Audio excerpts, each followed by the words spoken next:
So here we are with the handy sharpener. Brad, what do you have, man?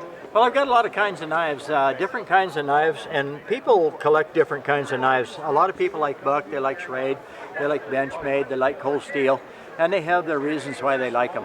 And I happen to be kind of a fan of Buck knives, partially because a long time ago I ended up with a Buck knife, and that was actually this one. It's a folder, and it's kind of a heavy knife, and it's a little bit of a thick knife, so you can use it for hard things. Then you have one that's like this. You've got a 119, that's a hunting knife, and it's mainly for skinning and cutting. It's not as tough as some of the other knives because it's thin. Old hickory, which might be a knife like this, and I know this is an old hickory because, not just because it says so on the handle, that can be phonied up real easy. Right here is where it says Ontario knife, made in USA. Ontario knife, there's something else I know about Ontario knife. Ontario knife was very proud of what they make. If their stamp wasn't absolutely crystal clear, they would change the die that they stamped it with. So when you look at this and see how crisp and clear and sharp the stamp is, that's an indication that it's a real old hickory. Now, this is an old hickory, okay? Let's turn it around this way. And you notice I put on there not for sale, all right? So you have an old hickory like that, and you have one like this. Ontario knife, made in USA. Now I bought this particular knife from a hardware store in Anacortes, Washington. I was out there about 3 years ago and I bought this one. This one was there, but I didn't buy it. So what did I do? 3 years later, I called them up and said, "Do you still have that knife?" "Yes." So I bought it, all right? There's all kinds of knives that you can have. This is a Japanese knife, it's Japanese steel. I didn't think too much about that knife until a guy brought me 2 of the big cans of food. He said, "I don't have a can opener, what do I do?" And I said, "Well, let's try this knife. You hold the can." I punched it through, and then I took this knife and I ripped, and he'd turn it and I'd rip. So we cut both of them open, and it really did come out just about this sharp, just like this. Oop, there you go. It was about that sharp after I got done cutting 2 cans open, so I came to the conclusion that's not junk steel. So we have a knife here. This is going to be a collector. Somebody will pick this one up. It's actually a Buck 119, but it's got an antlered handle. Buck is a good collector because it's American. It's an entrepreneurial success story that started back, I think, in about 1950, 48, somewhere in there, in California. Now they're in Post Falls, Idaho. And Chuck Buck, who is the grandson, used to be the president. I don't know exactly. I think he's a president, not the CEO anymore. I know Chuck and Lori Buck, so anyway, I stop and see them, and that's part of the reason I use their knives.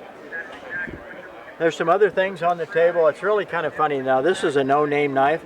It was actually left on my table. So I kind of laughed about it because it looks like a cheap knife. It's actually extremely durable. It doesn't give much. It's got a good edge on it.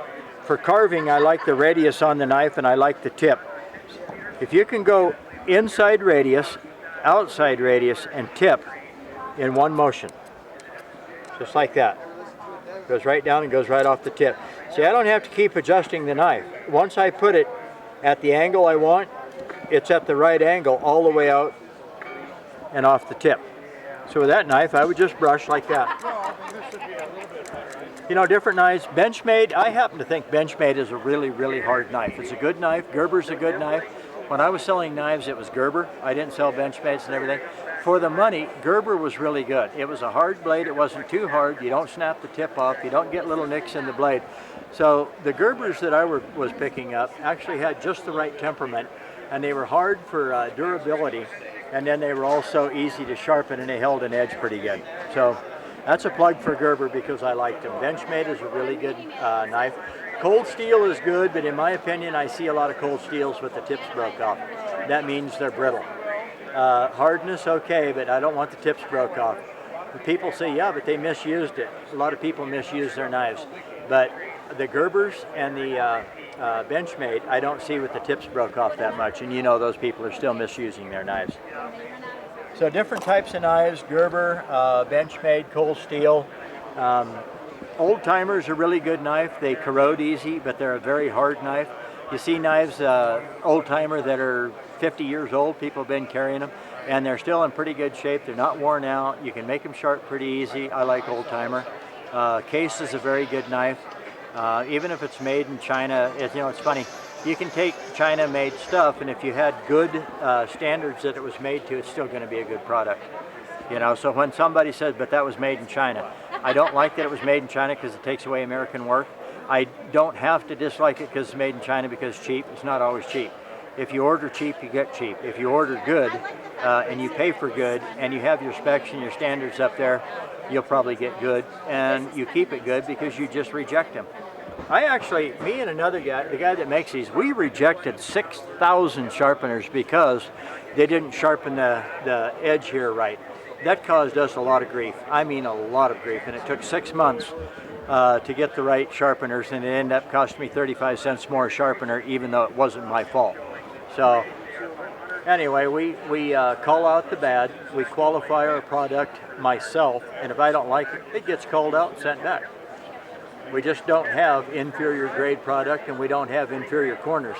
It's the sharpness of the corner that makes it work. I don't know, I've been using this one, let's see. Oops, there goes the fingernail.